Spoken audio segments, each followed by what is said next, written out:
अन्नी दीवानी murder mystery. अरबपति घर की लड़की हनीमून मनाने जाती है मगर लाश बनकर लौटती है।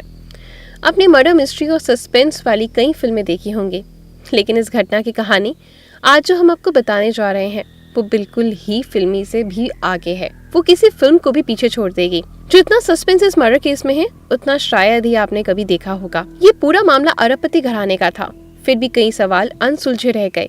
हम बात कर रहे हैं 2010 में दुनिया भर में सुर्खियां बटोरने वाले एनी दीवानी मर्डर केस की।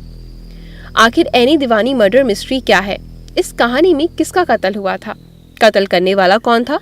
कत्ल क्यों होता है और कातिल को क्या सजा दी जाती है?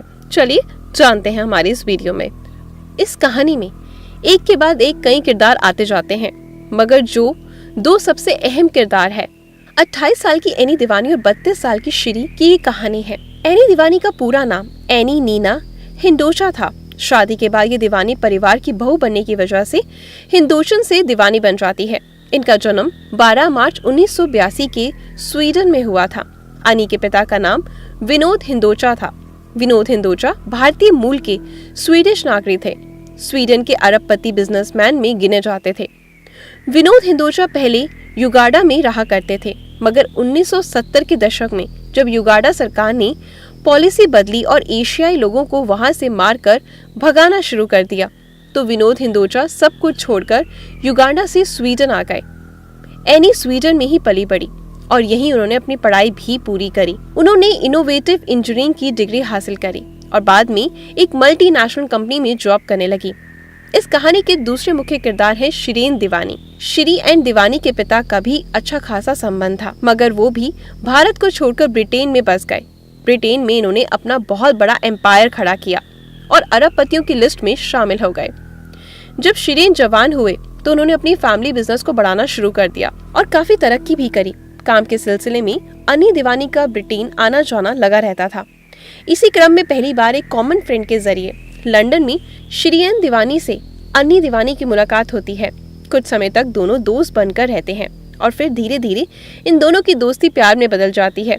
कुछ समय बाद अन्नी दीवानी ने अपने इस रिश्ते के बारे में अपने पिता विनोद हिंदोचा को बताया और इधर शिरीन दीवानी ने भी अपने पिता से इस रिश्ते के बारे में बात करी। आपसी बातचीत के बाद दोनों ही परिवार शादी के लिए राजी हो जाते हैं। शादी की बात फाइनल होने के बाद एनी 2010 में स्वीडन छोड़कर यूके में शिफ्ट हो गई और फिर इन दोनों के परिवार वालों की सहमति से मई में एंगेजमेंट भी कर ली गई। एंगेजमेंट के बाद सब कुछ ठीक चल रहा था, लेकिन अचानक एनी और शिरीन के बीच रिश्ते बिगड़ने लगे और शादी के बाद कैंसिल होने तक आ गई। लेकिन फिर भी किसी तरह रिश्ता टूटते टूटते बचा और बात शादी तक पहुंची गई। इन दोनों के पास इनफैक्ट बेतहाशा पैसा था, इसलिए दोनों परिवार ने मिलकर इस शादी को आलीशान बनाने का फैसला करा और पूरा परिवार शादी के लिए बॉम्बे में आ गया। और फिर बॉम्बे के मशहूर लेक पवई में इन्होंने 29 अक्टूबर 2010 को शादी कर ली। शादी के बाद सभी ब्रिटेन वापस चले गए और वहां से अन्नी और श्रेन ने हनीमून पर जाने का प्लान बनाया। बिजनेस के सिलसिले में श्रेन दीवानी अक्सर साउथ अफ्रीका जाया करते थे। उन्हें साउथ अफ्रीका काफी अच्छा लगता था, इसलिए उन्होंने हनीमून के लिए भी साउथ अफ्रीका जाने का फैसला किया। साउथ अफ्रीका चुनने के पीछे की एक कहानी ये भी बताई जाती है कि साउथ अफ्रीका को शॉर्ट में SA लिखा जाता है और श्रेन के नाम का पहला लेटर S तथा अन्नी के नाम का पहला लेटर A था। ये मिलकर होते हैं SA, इसलिए इन दोनों ने हनीमून के लिए साउथ अफ्रीका को चुना। प्लान के मुताबिक 7 नवंबर 2010 को अन्नी दीवानी शिरीन दीवानी साउथ अफ्रीका के केप टाउन इंटरनेशनल एयरपोर्ट पर पहुंचते हैं। वहां से फिर ये दोनों हस्बैंड वाइफ डोमेस्टिक फ्लाइट लेकर दक्षिण अफ्रीका के मशहूर क्रूगर नेशनल पार्क चले जाते हैं। दोनों अगले 4 दिन तक क्रूगर नेशनल पार्क के अंदर ही एक होटल में रुकते हैं। इसके बाद 12 नवंबर 2010 को ये कपल एक बार फिर से वापस केप टाउन इंटरनेशनल एयरपोर्ट पहुंचते हैं।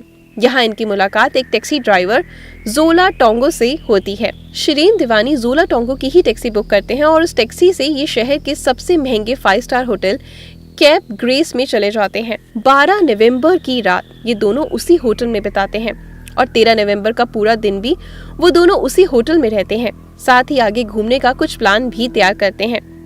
प्लान तैयार हो जाने के बाद शिरीन एक बार फिर से उसी टैक्सी ड्राइवर जोला टोंगो को फोन करते हैं।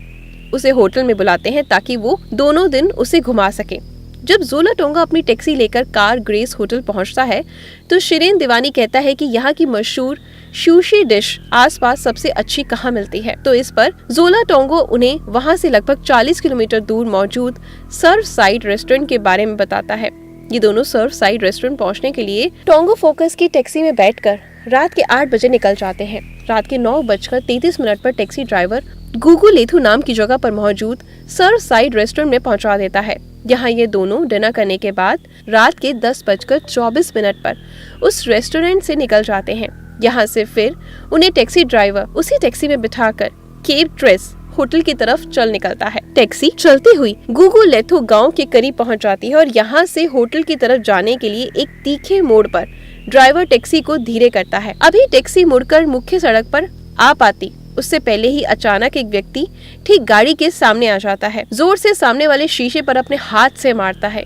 ये लोग कुछ समझ पाते उससे पहले ही एक और आदमी उनके सामने आ जाता है। ये लोग बाहर देखते हैं तो पता चलता है कि उन दोनों के हाथों में बंदूक है। बंदूक की नोक पर एक आदमी टैक्सी के ड्राइवर को ड्राइवर सीट से हटाकर गाड़ी से बाहर फेंक देता है और ड्राइविंग सीट पर खुद संभाल लेता है, जबकि उसका साथी तेजी से गाड़ी का पिछला दरवाजा खोलता है और शिरीन दीवानी तथा एनी दीवानी के बीच में बैठ जाता है और इन दोनों पर अपनी बंदूक तान देता है।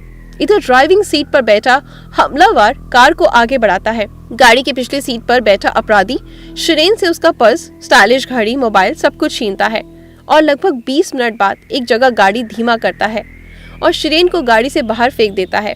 अब गाड़ी में रह गई थी अकेली एनी दीवानी। इधर जैसे ही टैक्सी ड्राइवर से उसकी गाड़ी छिनती है वो सीधा गुगु लेथु पुलिस स्टेशन जाता है और घटना की सारी जानकारी देता है।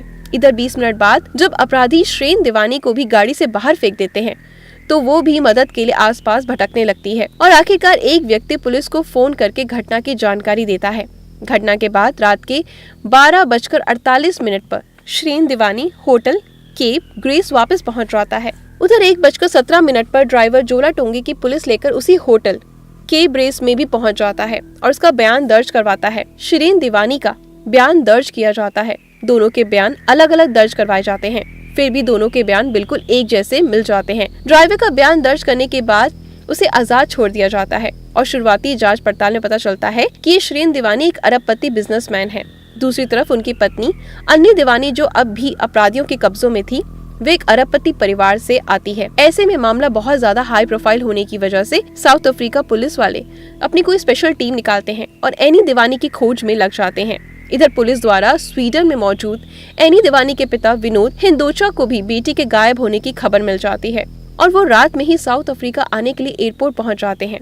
घटना 13 नवंबर 2010 को रात के लगभग 11 बजे के आसपास हुई थी और अब तारीख बदलकर 14 नवंबर 2010 हो चुकी थी। पुलिस एनी दीवानी की खोज में लगी ही हुई थी कि पुलिस की एक टीम लूटपाट वाली जगह से कुछ दूरी पर फोक्सवैगन शरण टैक्सी खड़ी होने की जानकारी मिलती है। पुलिस तुरंत वहां पर जाती है और उस गाड़ी को अपने कब्जे में लेती है।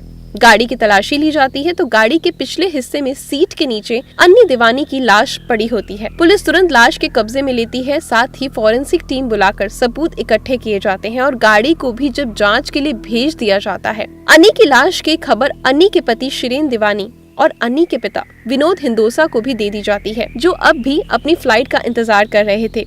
पुलिस को अन्नी के शरीर पर 3 जगह गोली लगने के निशान दिखाई देते हैं। शुरुआती जांच पड़ताल के बाद अन्नी की लाश को पोस्टमार्टम के लिए एक अस्पताल भेज दिया जाता है।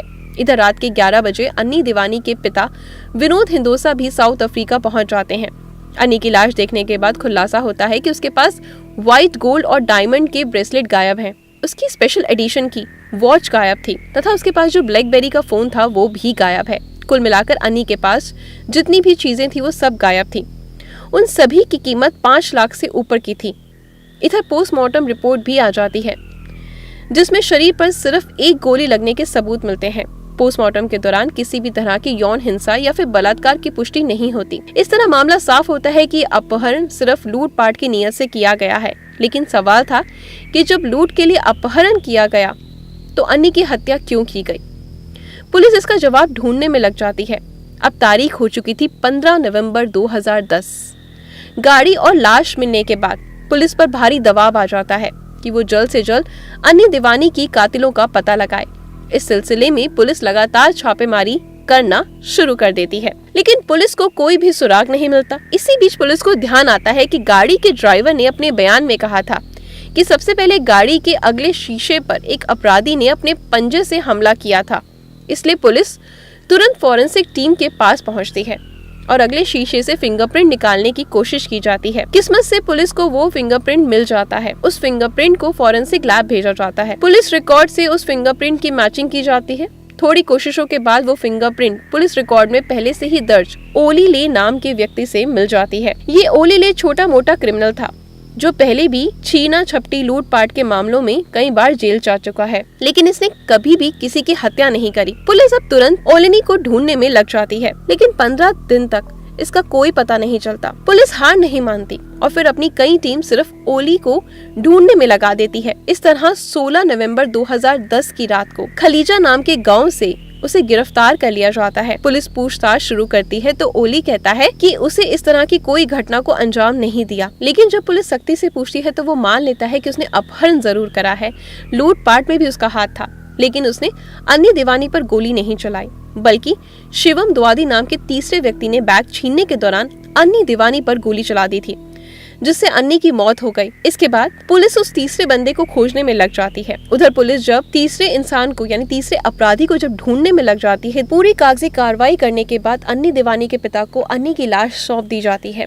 17 नवंबर 2010 की रात अन्नी दीवानी की लाश को ब्रिटिश एयरवेज के चार्टर्ड फ्लाइट से लेकर शिरीन दीवानी और विनोद हिंदुजा ब्रिटेन चले जाते हैं, जो अन्नी नई नवेली दुल्हन के रूप में महज कुछ दिन पहले हनीमून मनाने दक्षिण अफ्रीका गई थी। अब वहां से ताबूत में बंद होकर एक लाश के रूप में ब्रिटेन वापस आ गई। यहाँ धार्मिक रीति रिवाज के अनुसार अन्नी का अंतिम संस्कार कर दिया जाता है।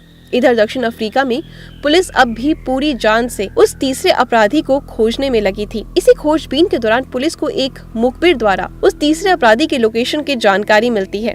बिना समय गवाए 17 नवंबर 2010 की रात 1 बजे पुलिस की टीम बताई गई लोकेशन पर ढाबा बोलती है और उस तीसरे अपराधी को गिरफ्तार कर लिया जाता है। शुरुआती पूछताछ में वो अपराधी किसी भी आरोप से इस तरह के इनकार करता है।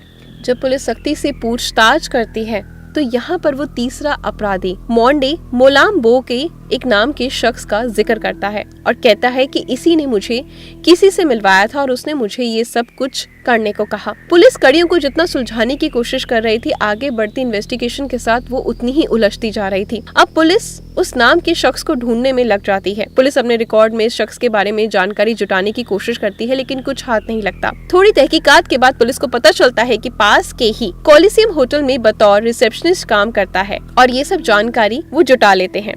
18 नवंबर 2010 की सुबह पुलिस उसी होटल में जाती है और उसको गिरफ्तार कर लेती है। अब पुलिस ये समझने की कोशिश करने लगती है कि आखिर इस हत्याकांड का क्या मतलब है। पूछताछ का सिलसिला शुरू हो जाता है और जब पुलिस उससे पूछती है कि आखिर तुमने शिवामा डोडा को किससे मिलवाया था, और उसके बाद तो वो जिसका नाम लेता है उसके बारे में पुलिस को झटका लग जाता है। दोस्तों, आखिर क्या बताया पुलिस ने उसको? क्या अपराधी पकड़े गए? क्या उन्हें सजा मिली? जानने के लिए देखिए अन्नी दीवानी मर्डर मिस्ट्री का दूसरा भाग। मिलते हैं अगली वीडियो में।